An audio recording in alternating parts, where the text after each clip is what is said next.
여러분 사랑합니다. 사랑합니다. 사랑합니다. 우와.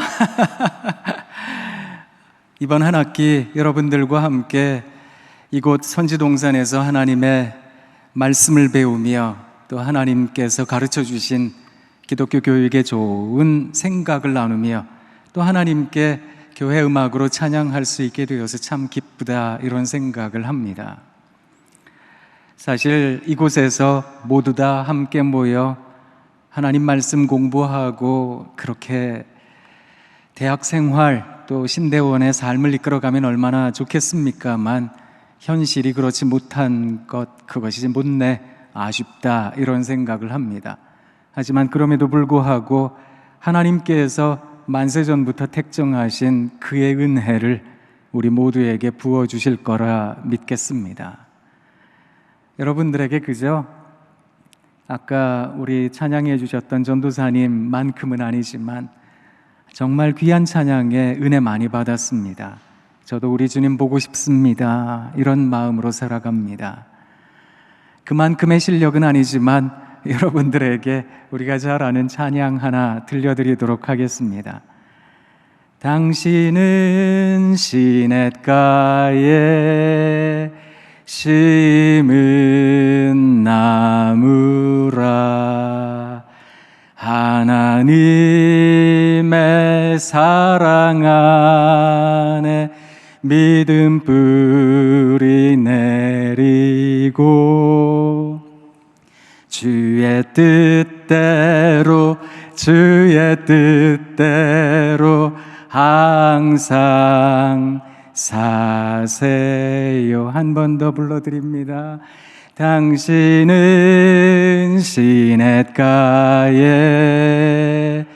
심은 나무입니다. 하나님의 사랑 안에 믿음 뿌리 내리고 주의 뜻대로 항상 살아가세요. 사랑합니다. 사랑합니다. 사랑합니다. 제가 사랑합니다 라고 인사 말씀을 여러분들에게 드리곤 하는데 이유가 있습니다. 저에게는 살고 싶은 세상이 있고 또 부족하지만 건설하고 싶은 나라가 있습니다. 쿠데타 세력이 되겠다, 그런 것은 아니고요. 우리 하나님께서 통치하시는 세상, 그 나라를 만들어가며 그 나라에 살면 얼마나 좋을까, 그런 생각을 하고 삽니다. 우리 하나님 사랑이시라니, 하나님께서 통치하시는 세상, 하나님께서 돌보시고 다스리시는 그 세상의 인사말은 사랑합니다가 아닐까 생각하게 되었습니다. 우리 하나님께서 하실 겁니다. 그러니 여러분 사랑이 하실 겁니다. 하나님께서 우리와 함께 계십니다. 그러니 여러분 사랑이 우리와 함께 있습니다. 사랑합니다. 사랑합니다. 그 하나님의 나라 안에 살고 싶다, 그런 생각을 합니다. 사실 이런 생각은 저만의 생각이 아니라 오늘 본문에 나와 있는 다윗의 마음도 아닐까, 그런 생각을 해보았습니다. 오늘 시편의 말씀은 다윗의 시인데 혹자는 다윗이 그의 아들 압살롬에게 쫓겨다닐 때에 이 시를 쓴 겁니다, 이렇게 이야기를 하기도 하지만 대부분의 학자들은 다윗이 첫 번째, 두 번째, 세 번째 사울에게 쫓겨다닐 때에, 그리고 여러 가지 핍박과 어려움 속에 있었을 때에 아마 이 시를 썼을 겁니다 라고 말을 합니다. 어떤 상황이었는지는 잘 모르겠습니다만 분명한 것 한 가지는 다윗이 지금 경험하고 있는 세상은 녹록지 않았다라는 것입니다. 그가 지금 살아가고 있는 삶의 형편은 어렵고 힘든 순간이었다, 그런 생각을 합니다. 그런데 이 사람 뭐라고 말하는지 아세요? 나는 태어날 수 있습니다. 이렇게 말을 합니다. 그 이유를 4절에서 이렇게 말합니다. 제게 바라는 것이 딱 한 가지가 있는데 여호와의 집에 살면서 여호와의 아름다움을 바라보며 그의 성전에서 사모하는 것을 구하기 때문입니다. 이렇게 말합니다. 사랑하는 여러분, 그의 두 눈에 하나님이 가득했다, 이런 말입니다. 다윗이라는 사람은 전쟁의 사람이었습니다. 그가 어린 시절 목동 때부터 전쟁터에 나갔던 사람입니다. 블레셋과 여러 이방 족속들과 싸움을 벌여야 했던 사람이었습니다. 그뿐만이 아니었습니다. 자기 자신을 어렵고 힘든 순간으로 몰아넣으려는 사울 왕으로부터 늘 도망 다녀야 했던 사람이었습니다. 심지어 가드왕 아기스 앞에서는 침을 흘리며 미친 채 하기도 했던 사람이었습니다. 그의 일생에 피를 흘릴 수밖에 없었던 사람이었습니다.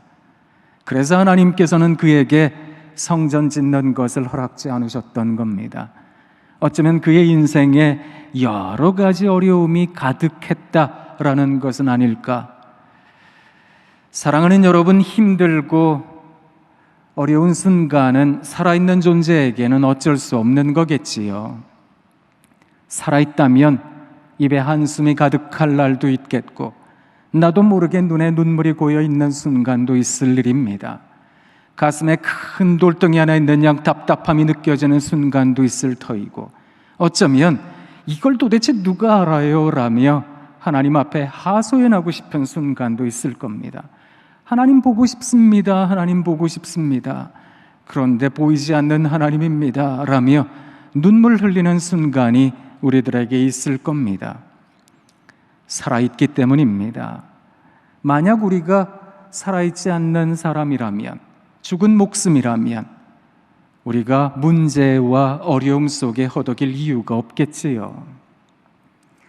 그런데 사람이 감당할 만한 어려움이라면 하나님을 바라볼 수도 있겠고, 다시 한번 우리들의 어려운 마음을 다잡을 수도 있을 터이지만, 너무너무 어렵고 너무너무 지치면 아무것도 생각이 안 나는 게 우리네 연약함의 모습이 아닐까, 그런 생각을 합니다.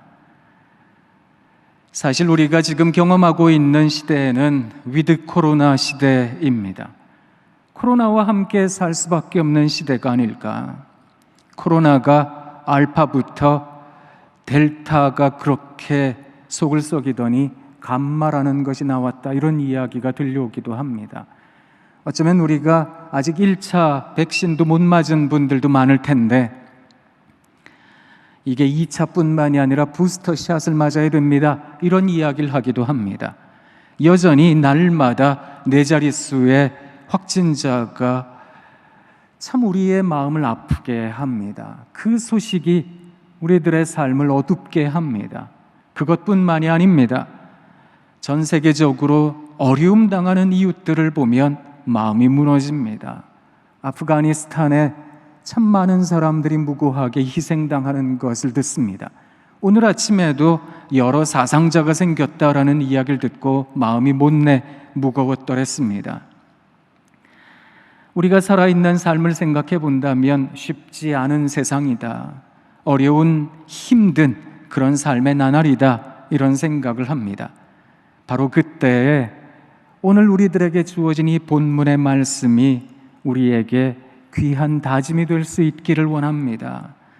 사랑하는 신학하는 여러분, 기독교 교육하는 여러분, 그리고 교회 음악하는 여러분, 꼭 부탁드리고 싶은 게 있습니다.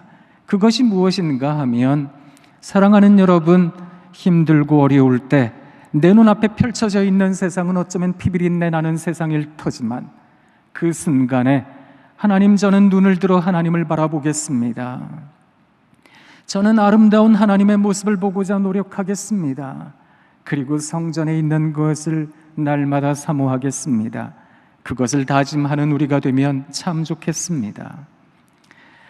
거친 세상 힘든 순간을 걸어갈 때마다, 아침부터 밤까지 때마다 순간마다 발걸음마다 하나님만 생각나면 좋겠습니다. 내 안에 주여 소망 되소서. 주 없이 모든 일 헛되어라. 밤에나 낮에나 주님 생각. 잘 때나 깰 때 함께 하소서. 하나님 우리와 함께 해주십시오. 그 마음이 우리들에게 가득하면 좋겠습니다. 사랑하는 여러분, 어려운 순간에 도무지 사람으로는 해결할 수 없겠다 싶은 순간에 하나님을 바라본다는 것은 우리로 하여금 아주 자연스러운 모습을 갖게 하는 것일 겁니다. 하나님 앞에 스스로를 세우지 않는다면 우리는 아마 자기에 함몰될 겁니다. 자기가 가진 알량한 지식에, 자기가 가진 어떤 지혜롭다라고 자랑하고 싶은 마음에 무너져 내릴 겁니다. 그리고 하나님도, 그리고 하나님의 나라도 필요 없다는 듯 어쩌면 스스로가 살아가고 있는 양, 스스로가 이 세상의 모든 해결자인 양 생각하고 그렇게 스스로의 지혜대로 살아가려고 할 것입니다. 그런데 여러분 기억하셔야 됩니다. 사람이라는 존재에게는 근원적인 한계가 있는 것 아니겠습니까? 아무리 지혜로운 생각을 갖는다 할지라도 그의 생각에는 흠이 있습니다.